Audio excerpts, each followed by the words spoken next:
Hello, hi everyone. Good evening. This is Alia Shamsi, clinical dietitian and a health coach. Today we're going to talk about healthy Ramadan and how we can really build a healthy habit during this month.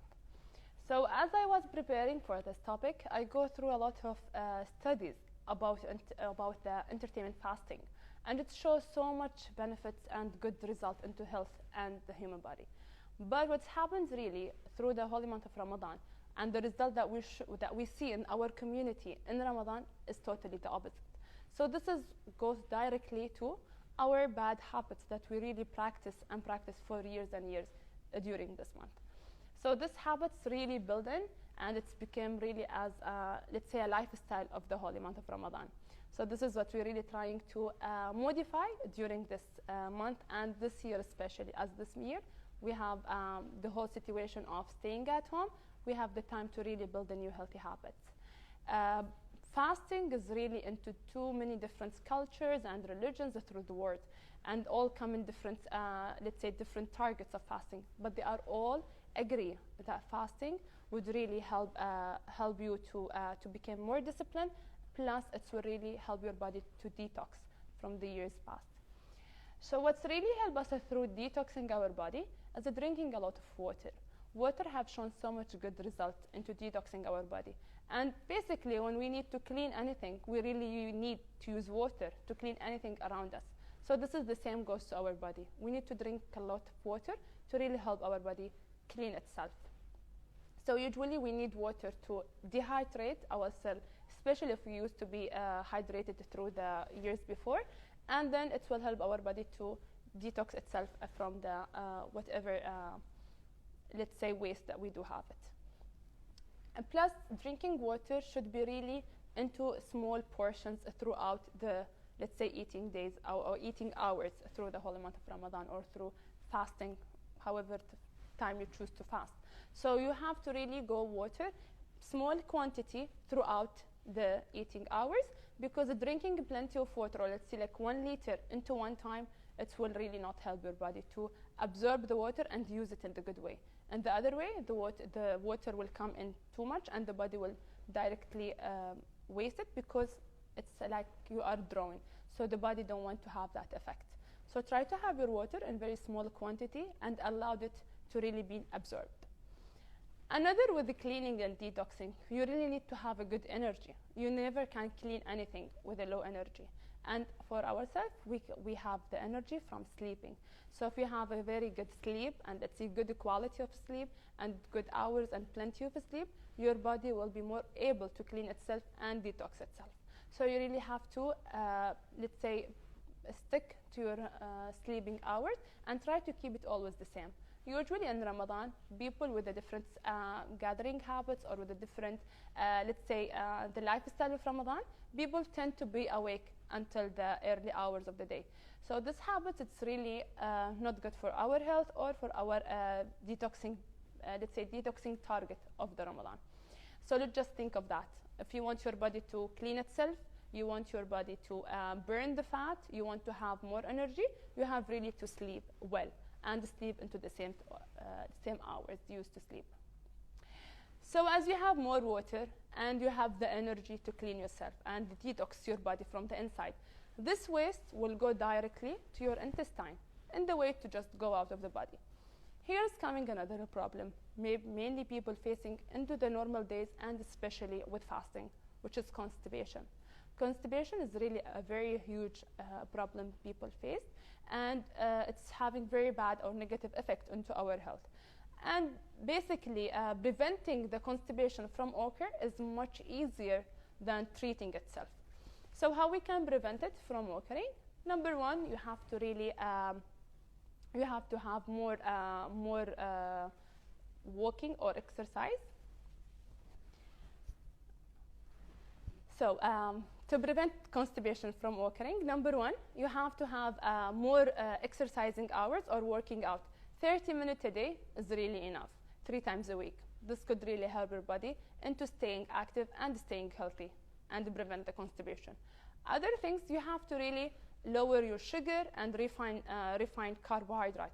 These usually really block your intestine, so you don't want it to have any block in your diet. So try always to have less sugar and less refined carbohydrate during your diet. Other than that, which is most importantly as a diet-wise, you really need to have more fiber into your diet. Fiber from fruit, vegetable, and whole grain. These usually help your intestine being really stronger and building and really preventing your constipation. So always have a plenty of them into your diet. And here come the, let's say, the smart way of planning your iftar. So if you really being smart and plan your iftar days before, and you have like a weekly plan, then you can have more option of vegetable, more option of fruit, and more option of whole grain recipes, because you will have the plenty of the meal plan in front of you. So always try to plan ahead for your meal plan to make sure that you have plenty of each food category that you need to have in your diet. Plus, usually planning ahead will less your visit to the supermarket, and this is what we are trying really to do during these hours, during this time of fighting COVID-19. So try to plan it and plan your grocery shopping. Plus, you can have different recipes from your family member where they can share you the recipes they like. So you can have more of their recipes into the diet or into the food, let's say in the iftar or suhoor. Then there will be more, let's say, more appeal to eat it. And most importantly, we all know that we really waste so much time into searching for recipes to cook to have a really, let's say, a good iftars for the family. So if planning will really save your time and save you the headache to just waste it into planning, and you will have more time to do other things. Now, Instagram being our life cookbook. So we usually follow so much of healthy, let's say healthy cooking, or let's say any account that give us so much recipes. So we have so much of recipes now. We just scroll in the Instagrams and we have so much recipes. I will just give you one tip. You can just use it. You have the option of bookmark the recipe. You add it to the collection, because usually when we find a good recipe, we either capture it or we either send the link to someone and then we lost it. And then we keep searching for other recipes and maybe we don't find it again. So whenever you find a good recipe, always add it to the collection, and you can name the collection the way you want. You either can categorize them to healthy soups, healthy salads, or like healthy recipes or healthy food. It's up to you. Other than that, after you find the good recipes that you want and the healthy recipe, share them alike, encourage them, but unfollow the account. This is my tip for you. Because if you keep following, let's say, a recipes account, and you keep scrolling into your account, into your feed, you will keep, let's say, the effect of the image. You will always see food recipes, you will always see image of food, and your appetite will really be so much increased. So you really need to control your appetite by lowering the account that you follow through your Instagram. So always give them a like, encourage them to share us more healthy recipes, but after that, please unfollow them, because you don't want that into your feed as always. And please, if you have any question, you can just type it in. We will have the question answering at the end of the session. So feel free to write whatever you wanted to. So we discussed basically let's say five goals or 5 steps we need to have during the holy month of Ramadan. Number 1 is water. We really need to have water. Number 2 is sleeping to have more energy. Number 3, we need to have exercise and moving. Number 3, increasing the fiber into your diet. And number 5 is planning for the healthy meal of Ramadan, for your iftar and your suhoor. So if you really focus into these 5, these are all like one circle. If you focus on one goal, unconditionally, you will just go to the next goal and go to the other goals. So just focus on one goal that you feel the most you need. Let's say, for example, if we want to focus into water, okay, and you wanted to drink more water and enough water for your body, that will result that your body will be really dehydrated. Your body will be hydrated. We can continue? Okay. So if you drink plenty of water, your body will be hydrated, and then it will be more active and more. You have more energy to do other activities. That will result into having energy to maybe do exercise. Other than that, if your body is really hydrated, it will control your appetite, and you will have less food as a result. It will come from only controlling your water. So focusing on one goal could really affect all other goals. Other examples we can have is fiber. If you have too much fibers into your diet, or you have like the enough fiber into your diet, you will be full for a longer time.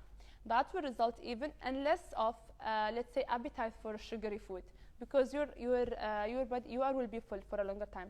So you will not have any appetite for sugar, or let's say less appetite for a sugar, and that will result into keeping your body for a level of energy, and you will not have any ups and downs into your energy. That will result into having more energy, and you can use that energy for other things like working out, or maybe let's say having enough, and that will result into less food and more energy to do the exercises that you needed. Other than that, too much sugar, if you notice that, usually people in Ramadan having too much sugar, especially after iftar and until suhoor. There's too much of time, people will only eat sugary food. And always sugar food will let's say, affect into having more sugar, because that will really affect your pancreas and resulting into more insulin release into your body, and that will really aid to more spikes into your energy and more appetite for sugar. So always sugar will bring more sugar. Always sugar will bring more sugar. Try to control that by having more fiber into your diet and more plenty of water.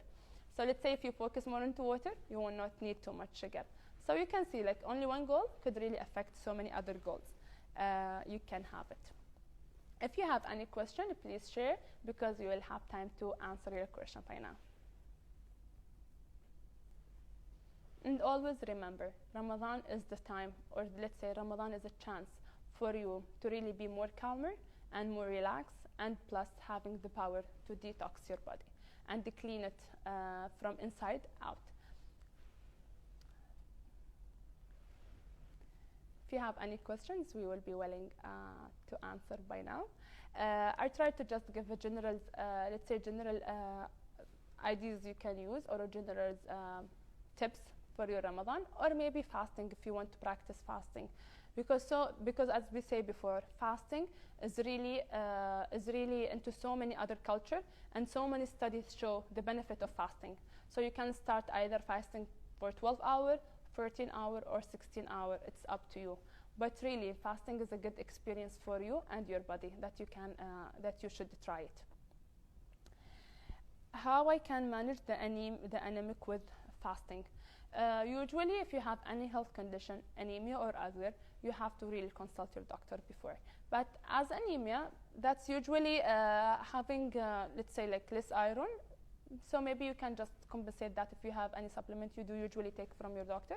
Other than that, try to have a very, let's say, high iron food into your iftar and into your suhoor. If you have a really good iron food option into this meal, usually you will be fine. And you have so many other, iron options you can have from the food, like animal food, meat or chickens or fish. You can have it from greens, leafy greens usually have so much iron. So try to search for good iron resources into your food, and try to have it more into your diet, and usually into the iftar and suhoor meal. Any more questions if we do have? Okay. Okay. So if you have any question, feel free to ask. We will be around to answer.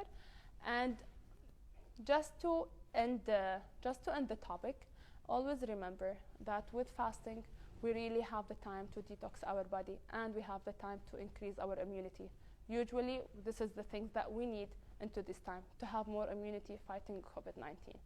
I wish you a happy night and stay safe. See you soon.